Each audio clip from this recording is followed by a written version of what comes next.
Hello everyone, welcome to CCS academy. तो बेटा इस वीडियो में हम लोग हमारे जो बिजनेस स्टडी है उसके थर्ड लेसन को पढ़ेंगे। थर्ड लेसन का जो नाम है वो क्या है, बिजनेस इन्वायरमेंट।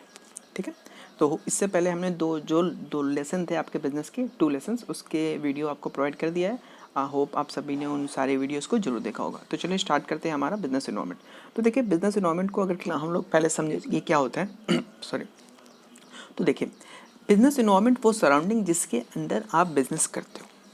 ठीक है, वो सराउंडिंग जिसके अंदर आप बिजनेस करते हो। अब इसको आप क्लासीफाई करो तो ये 2 कैटेगरी में क्लासीफाई होता है, एक इंटरनल सराउंडिंग, एक एक्सटर्नल सराउंडिंग। इंटरनल सराउंडिंग में क्या होता है, इंटरनल सराउंडिंग में आपके बिजनेस के अंदर क्या क्या चीज़ें हैं वो सारी आती हैं, जैसे आपके एम्प्लॉयज़, आपके स्टाफ, आपने क्या पॉलिसी बनाया, आपके क्या ऑब्जेक्टिव है। तो ये सारी चीज़ आपके इंटरनल इन्वायरमेंट के आते हैं। एक्सटर्नल में क्या आता है, वो जिस पर आपका डायरेक्टली कंट्रोल नहीं आता है, जैसे आपके सप्लायर वो बाहर है, गवर्नमेंट की पॉलिसी, नेचर के कुछ कैलामिटी आ गया, कुछ अनसर्टिनिटी आ गई, जो कि बाहर से आपके बिजनेस को इफेक्ट करता है। ठीक है, उसको बोलते हैं एक्सटर्नल फैक्टर। तो इन सारी चीज़ों को हम लोग 1 बाय 1 इस लेसन में पढ़ेंगे। तो चलिए स्टार्ट करते हैं। तो बिजनेस इन्वायरमेंट को अगर आप देख सकते हो यहाँ पे कि क्लासीफाई किया गया है, मतलब इसका मतलब बताया गया है। क्या बताया गया है, business environment is the surrounding in which business exist. तो बिजनेस इन्वायरमेंट क्या है, वो सराउंडिंग जिसके अंदर बिजनेस जो होता है वो काम करता है या बिजनेस रन करता है। It is the sum total of all external and internal factor that influences the working and performance of a business। तो इसके अंदर क्या आते हैं, वो सारे इंटरनल और एक्सटर्नल फैक्टर जो कि बिजनेस के वर्किंग और उसके परफॉर्मेंस को जो है डायरेक्टली प्रभावित करता है या इफेक्ट करता है। Business environment environment of business consists of everything it depends upon. It consists of change in government policies, technological changes, change in taste of consumer, competition, political uncertainty. तो हमने आपको बता दिया पहले ही, इसके अंदर एनवायरनमेंट पे 2 आते हैं, एक आते हैं इंटरनल और एक आते हैं एक्सटर्नल। इंटरनल में कौन कौन आते हैं, आपके स्टाफ आते हैं, आपके एम्प्लॉयज़ आते हैं, उसके बाद आपके ऑब्जेक्टिव, आपके पॉलिसीज, ये सब चीज़ किस में आता है, ये सब इंटरनल में आता है। और एक्सटर्नल में क्या आता है, एक्सटर्नल में आपके जो है कंज्यूमर हुए, कॉम्पिटिटर हुआ, पॉलिटिकल अनसर्टेनिटी, ठीक है, आपके सप्लायर, ये सारी चीज़ें आती हैं। ठीक, तो अब हम लोग जो है एक एक करके इसके कैरेक्टरिस्टिक को देखेंगे कि इसके क्या क्या कैरेक्टरिस्टिक हो। तो सबसे पहला फीचर जो है वो है इंटरनल एंड एक्सटर्नल फोर्सेस। तो ये हम बार बार इसको डिस्कस कर चुके हैं। तो देखिए क्या लिखा है, the environment of the business comprises of internal and external factors. Internal environment include plan and policies, employees, business objective, etc. The external environment can be subdivided into macro factor and micro factor. Micro includes consumer, supplier, competitor, society. Macro factor comprises of social, economical, legal, technological and other factors which are unpredictable and uncontrollable. तो आप micro और macro जो है इसके बारे में आपने economics में पहले ही पढ़ लिया है। माइक्रो मतलब छोटा और मैक्रो मतलब बड़ा।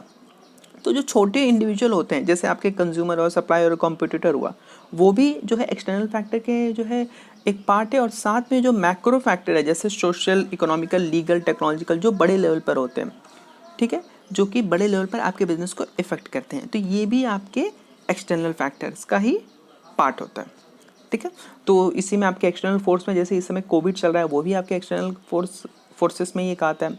ठीक है, नहीं तो वॉर हो गया, वो भी आपका इसी में आता है। ठीक है, अगला है अनसर्टिनिटी। देखिए, बिजनेस में अनसर्टिनिटी का बहुत बड़ा जो है एक बिजनेस इन्वायरमेंट में अनसर्टिनिटी बहुत इंपॉर्टेंट, या कहिए कि बहुत इंपॉर्टेंट रोल प्ले करता है। ठीक है, बिजनेस का जो इन्वायरमेंट होता है बड़ा अनसर्टेन होता है। अब जैसे किसी ने सोचा था पिछले साल कि जनवरी से आपके मार्च से लेके अभी तक लॉकडाउन चलेगा, किसी बिजनेसमैन ने नहीं सोचा था। वो तो अपने पॉलिसीज, अपने प्रोग्राम इस तरह से किया कि बनाए होंगे कि हम जो है मार्च में ये प्रोडक्ट लाएंगे, फिर उसके बाद ये प्रोडक्ट लॉन्च करेंगे, मार्केट में हमारा इतना कैप्चर होगा। ठीक है, लेकिन बिजनेस इन्वायरमेंट की अनसर्टेनिटी की वजह से क्या हुआ, वो इफेक्ट हो गए। ठीक है, तो यही चीज़ बोल रहा है, business environment is largely uncertain. It is very difficult to predict the change of business environment, as environment is changing very fast. For example, in IT, fashion industry, frequent and fast changes are taking place. तो ये चीज़ है, business environment में changes बड़ा जल्दी ले होता है। ठीक है, तो यहाँ पर चेंजेस के साथ साथ जो होती है अनसर्टेनिटी भी रहती है। ठीक है, यहाँ पर फ्यूचर क्या होने वाला है किसी को नहीं पता। ठीक, अब इसमें जो है हमने आपको बताया कोविड वाला केस के साथ साथ क्या होता है, फैशन चेंज हो जाता है। ठीक है। कंज्यूमर के टेस्ट एंड प्रेफरेंस चेंज हो जाते हैं, आज आप कुछ और प्रोडक्ट खरीदो, कल आपका मन बदल जाएगा, आप उस प्रोडक्ट को ना खरीद के कुछ और प्रोडक्ट खरीदने लगोगे। तो ये सारी चीज़ें जो होती है ये बिजनेस को इफेक्ट करती है, जो कि अनसर्टेनिटीज़ के रूप में। अगला है कॉम्प्लेक्सिटी। तो इसमें क्या बोलता है, it is very difficult to understand the impact of business environment on a particular business. Sometime change may be minor but it may have large impact. तो इसमें ये बताता है, देखो बिजनेस एनवायरनमेंट का आपके बिजनेस पर डायरेक्टली क्या इफेक्ट पड़ेगा ये कहना बड़ा मुश्किल है। अब जैसे कई बार क्या होता है, छोटा ही चेंज हुआ, अब जैसे डिमोनेटाइजेशन, अब डिमोनेटाइजेशन जैसे ही हुआ 500 और 1000 रुपये के नोट बंद हो गए। अब इससे क्या हुआ, उस समय तो इतना नहीं सोचा गया होगा कि बिजनेस पर इतना ज़्यादा प्रभाव पड़ जाएगा, हमारी इकोनॉमी को डिमोनेटाइजेशन ने बहुत बुरी तरह से प्रभावित किया, ठीक है। लेकिन जब ये डिसाइड किया गया डिमोनेटाइजेशन होगा, उस समय इतना नहीं सोचा गया था कि इतना ज़्यादा प्रभावित कर देगा इकोनॉमी को। इसलिए इसी तरह जीएसटी में जब आया था तो लगा कि टैक्सेशन बड़ा सिंपल होगा, लेकिन शुरुआत में इससे बिजनेस को बहुत ज़्यादा प्रभावित किया। कई लोग जीएसटी को फिल नहीं कर पा रहे थे, ऐसे केस में उनका बिजनेस वो सेल नहीं कर पा रहे थे, क्योंकि बिना जीएसटी को फिल किए वो सेल नहीं कर सकते। तो ये सब टेक्निकल चीज़ें प्रॉब्लम हो रही थी। तो यही चीज़ बोलता है कि बिजनेस एनवायरनमेंट इतना कॉम्प्लेक्स है कि किस पर कितना ज़्यादा इसका प्रभाव पड़ेगा ये हम कह नहीं सकते, ठीक है। अगला देखते हैं, बिजनेस एनवायरनमेंट इज डायनेमिक। तो इसमें क्या बोलता है, business environment is constantly changing process, no environment remains constant और static for long period of time. Example, government policy में change, there may be change in the consumer taste preferences etcetera, ठीक है। तो यहाँ पे क्या बोलता है कि देखो डायनेमिक का मतलब क्या होता है, आपने मैनेजमेंट में भी बार बार पढ़ा है ये चीज़ अभी तक, चेंज। तो इन्वायरमेंट क्या होता है, हमेशा चेंज होता रहता है। कैसे गवर्नमेंट की पॉलिसी आप देखते हो हमेशा चेंज होता है, कंज्यूमर के टेस्ट और प्रेफरेंस भी हमेशा चेंज होते रहते हो। वो कल के डेट में कुछ और खाएगा, बाद में कुछ और खाने लगेगा।